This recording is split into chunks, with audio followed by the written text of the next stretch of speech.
Gitu. Jadi makanya kenapa orang Ortodoks itu tidak, kalau bisa dibilang ya, nggak punya misionaris, nggak, bahkan kami itu dilarang berperang, dan kami tidak pernah mempertahankan iman kami dengan cara berperang. Tetapi kami ingin hidup di dalam Kristus dalam kekudusan, seperti itu, Kak. Jadi untuk anggapan-anggapan orang seperti itu, gereja saya tidak mementingkan itu. Kenapa? Karena pandangan manusia itu hanya tertuju kepada manusia. Tetapi pandangan Tuhan itu jauh, jauh lebih penting dibandingkan pandangan manusia. Jadi untuk orang-orang yang tidak bertanggung jawab mengatakan, gereja ortodoks tidak ikut konsili, tidak masalah. Yang penting kita sama-sama mengerti apa yang disampaikan para rasul. Dan ajaran itu sejak semula bukan dari kita. Orang ortodoks dan orang Kristen, imannya itu bukan dari kita. Orang Kristen itu bukan agama kitab sejak semula. Ya, tetapi orang Kristen itu adalah orang-orang yang memang ingin diterangi hatinya dari kegelapan. Itu aja fokus kami. Seperti itu, Kak. Oke, oke Agatha, makasih pencerahannya. Tapi ini teman-teman di bawah nih banyak yang berpikir kalau saya Katolik. Saya bukan Katolik, saya eh, Protestan. Cuman itu kan apa yang artinya kan apa yang kita dengarkan kan tidak. Kalau saya tidak tahu ya saya harus konfirmasi kan ke eh, yang apa misalnya kayak disampaikan seperti ini misalnya ortodoks gini gini gini ya saya kan perlu meluruskan itu kepada orang yang apa punya kewenangan atau lebih berkompeten di situ. Kemudian saya lihat teman-teman di bawah juga nih kayaknya kalau kita belajar tentang sejarah gereja kayak gini kayaknya kurang kurang tertarik. Tapi kalau untuk yang apa menjelekan terus menghujat itu kayaknya senang gitu. Dari tadi saya ada typing di bawah suruh saya turun-turun.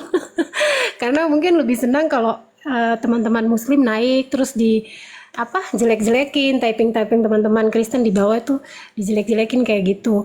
Padahal kan ini kesempatan saya lihat Agatha masih muda. Tapi saya nih sudah kepala empat, tak. Tapi saya tidak malu untuk belajar. Karena saya tahu kita manusia itu kan tidak sempurna, punya keterbatasan. Jadi kalau yang saya tidak tahu, saya harus bertanya.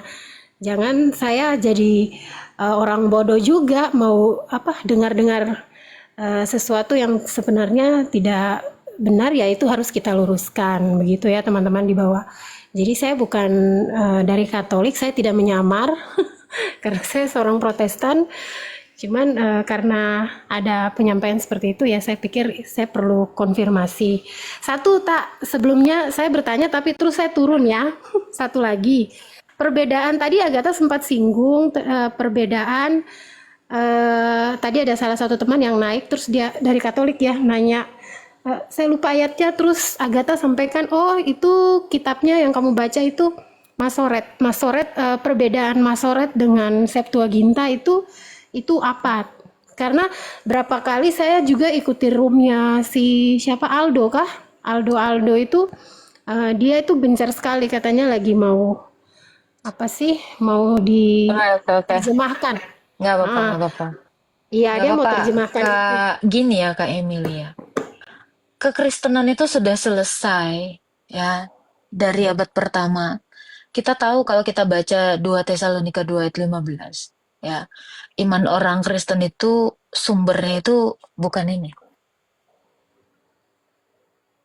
bukan ini, tetapi Yesus. Jadi sejak semula Septuaginta lah yang dipakai Yesus ketika mengajar. Kakak tahu ketika Yesus mengatakan, kamu sesat sebab hari kebangkitan. Orang itu tidak kawin-mengawin. Yesus ini mengutip ini dari kitab Tobit. Ada seorang wanita Samaria yang suaminya itu 7. Dan ketujuh-tujuhnya itu mati. Nah dia inilah yang bertanya kepada Tuhan Yesus. Siapa kelak di sorga yang menjadi suamiku? Nah, jadi sejak semula, Rasul dan Tuhan Yesus itu pakainya Septuaginta. Seperti itu. Dan ini diajarkan di seluruh gereja. Jadi salah satu kriteria dari kanonisasi Alkitab ini adalah pengajarannya itu diajarkan ke seluruh gereja. Jadi kalau ajaran ini tidak diajarkan ke seluruh gereja, ini tidak dikanon. Seperti itu. Makanya saya bilang dari awal, iman kekristenan itu bukan bersumber dari kita. Itu hanya tools membantu kita. Karena gini Kak, orang Kristen ya ke gereja, bukan ke gereja ya, gereja itu berkumpul, pertemuan jemaat ini ya, berkumpul itu untuk apa? Itu untuk memecah-mecahkan roti. Homili atau khotbah dari imam itu adalah penuntun supaya kita bisa menerima ekaristi itu. Ini sebenarnya poin utama yang harus semua orang Kristen tahu. Tujuan orang Kristen ke gereja itu untuk apa? Untuk kurban, untuk perjamuan kudus. Memecah-mecahkan roti. Ya, memilih itu. Nah, ini kan pengajaran-pengajaran seperti ini. Ini di semua gereja ini sama, Kak. Homilinya itu sama. Mau di daerah manapun pasti sama. Pasti menyangkut perayaan yang sama. Mau di Rusia, mau di Indonesia, itu pasti sama. Kalau minggu depan, homilnya pasti sama. Ayat yang dibawa pasti sama. Makanya dikatakan, salah satu kriteria kanon itu adalah kalau ayatnya ini diajarkan ke seluruh gereja semesta. Makanya ini setiap gereja nggak aneh-aneh. Homilinya itu sama semua rata. Kakak boleh cek. Yang model-modelan gereja yang punya paroki. Katolik juga kayak gitu. Ortodoks pasti kayak gitu. Inilah gereja mula-mula. Jadi tuh semua itu menyeluruh. Nggak bisa di sana ngajarin Matius, di sini ngajarinnya Efesus. Nggak bisa. Itu sama semua. Nah, dari sinilah makanya tercipta, dari tradisi suci inilah, makanya ada ini. Alkitab ini. Sejak semula itu. Makanya khotbah itu bukan menjadi hal utama tujuan kita bergereja. Tujuan kita berkumpul. Bergereja itu berkumpul ya. Bukan ke gereja sebenarnya. Bergereja itu ini hanyalah pedoman supaya kita ketika kita menerima kurban itu, kita memahami dengan penuh sukacita bahwa kita menerima darah dan tubuh Kristus dan itu masuk ke dalam kita dan menyatu dengan kita. Gitu. Jadi kami tidak peduli dengan omongan orang tentang kitab begini. Si Aldo itu mau bilang apapun karena iman orang Kristen itu sudah selesai di abad 1. Ya. Konsili, ini biar kalian tahu, konsili itu bukan musyawarah ya. Ini salah. Konsili itu adalah penegasan kembali ajaran yang apostolik, ajaran rasul. Ini kalian kalau mau tahu, makanya saya bilang, iman Kristen itu sudah final di abad 1.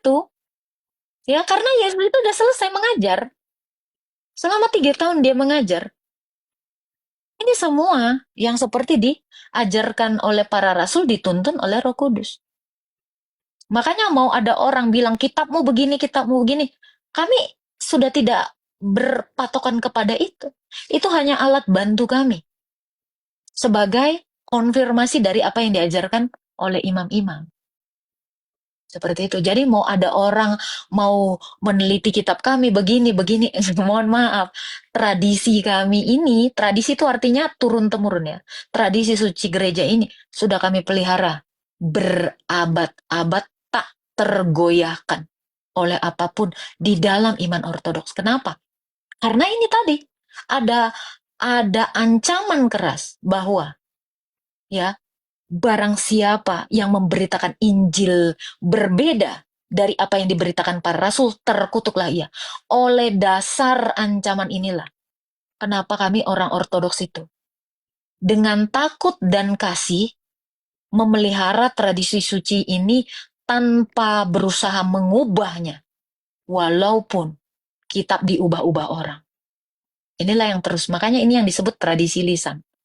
Makanya ajaran ini terus-terusan diberitakan di dalam gereja. Itu tidak pernah menceritakan tentang motivasi. Kalau mau dengar motivasi, tonton aja Mario Teguh. Ya, gereja itu tidak pernah homilinya itu, khutbahnya itu, motivasi. Enggak. Tapi ini, ajaran Yesus yang dibawa. Nah, makanya mau orang kayak gimana pun, walaupun Tuhan itu mengizinkan, ya, 1 Korintus 11 ayat 19 ya, Tuhan itu mengizinkan ada orang-orang yang menyesatkan di gereja. Tapi yang sampai hari dia berkesudahan, sampai ketiadaannya di dunia ini, yang memelihara ajaran Kristus ini, itulah satu gereja tadi. Yang mau mengubah-ngubahnya dengan teologi-teologi baru, ya, dengan filsafat-filsafat kosong, itu tidak masalah bagi kami. Kami tidak akan terpengaruh oleh filsafat-filsafat kosong seperti itu. Makanya Rasul Paulus dengan tegas mengatakan, janganlah kamu seperti anak kecil yang diombang-ambingkan, filsafat-filsafat kosong, dongeng-dongeng nenek tua. Nah, orang Kristen itu nggak akan bisa diombang-ambingkan seperti itu. Makanya mau Romo Aldo, Romo Hantu pun itu yang kau bilang itu, kami tidak peduli. Itu nggak ngefek pada iman kami. Sebab di gereja kami itu iman itu terus dari dulu, dari zaman Rasul sampai sekarang. Itu terus yang kami beritakan. Homilinya itu, ajarannya itu. Makanya kalau kalian pernah berpikir untuk ini, ya, yang bisa menjawab ini semua, itu pasti dari ortodoks. Karena ini tidak akan terbantahkan. Bahkan kalau kalian mau tahu siapa ibunya Yesus, ibunya Bunda Maria, cara matinya para martir itu, para rasul tuh, kalian tidak akan temukan itu di Wikipedia, kecuali di gereja kami, di gereja ortodoks, yang benar-benar memelihara tradisi suci ini sampai kami mati.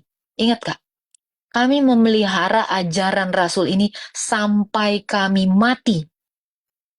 Ini yang kami teruskan kepada keturunan kami, generasi ke generasi, abad ke abad, sepanjang segala abad. Jadi mau orang mau mengatakan apapun, kami tidak peduli untuk itu. Kenapa? Karena persekutuan kami di dalam Bapa dan Anak dan di gerejanya yang satu, yang didirikan Yesus. Itu aja dari saya, Kak Emily. Ada lagi yang mau ditanyakan, Kak Emily? Halo, Kak Emily. Iya, Kak. Sudah sih. Soalnya banyak di bawah yang typing suruh turun. Gak apa-apa, aman, aman, aman, Kak. Iya. Gak apa-apa, Kak Oke, baik. Emily. Bahkan Kakak bisa tahu ya, kami merayakan Natal itu dan merayakan Paskah itu masih dengan kalender yang sama di zamannya Yesus. Tidak berubah. Jadi kalau kalian mau tahu kapan Paskah itu, kapan Natal itu, carilah di gereja kami. Sebab kata Om Martin Luther, kalau kamu mau tahu ajaran paling murni dari kekristenan, kamu carinya di ortodoks, bukan di Romo Iya. Aldo. Benar, benar, benar. Iya. Iya sih, karena gini tak ada salah satu apa yang Agatha sampaikan tuh benar sih. Karena salah satu ada keluarga saya juga dia Katolik, tapi dia sampaikan begitu. Kalau mau cari ajaran yang masih murni benar-benar itu belajarnya di ortodok. Makanya waktu saya lihat sebelum Agatha ini kan saya sudah ikut-ikut itu Pak Bambang, terus mulai kenal Romo Daniel, baru pas di TikTok ketemu Agatha.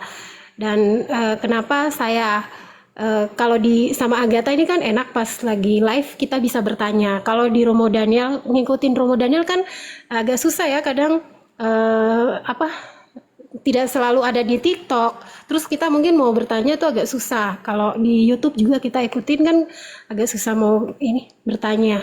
Makanya waktu saya dapat case kayak begini, pas udah ada live-nya Agatha, saya tanyakan begitu. Jadi yang berpikir saya tidak tahu, tidak pernah belajar sejarah gereja. Kalau kita belajar sejarah gereja kan kebanyakan ya kita diajarkan sejarah gereja yang umum-umum aja. Karena kalau kita Protestan kan kita kan dari Katolik, skisma dari Katolik. Kita tidak pernah tahu hanya gambaran umum aja tentang ortodok, tapi lebih detailnya itu ya Oke. kita belajarnya dari Aman, Kak. ortodok gitu. Siap. Makasih ya Gata ya. Ya, Tuhan Tuhan berkati Kak Yesus berkati. Emily. Amin. Ya.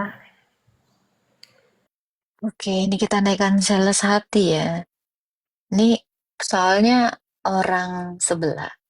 Kalau ada keributan di antara Kristen, mereka jadi pada pengen naik. Nih kan? Nih kan? Lihat. pengikut umat sebelah langsung di bawah tuh mangotaki dia.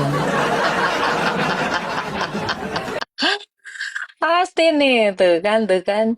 Kau kira kok bisa mecah-mecahkan kami? Oh tidak, tidak, tidak. Ya, naiklah salah satu.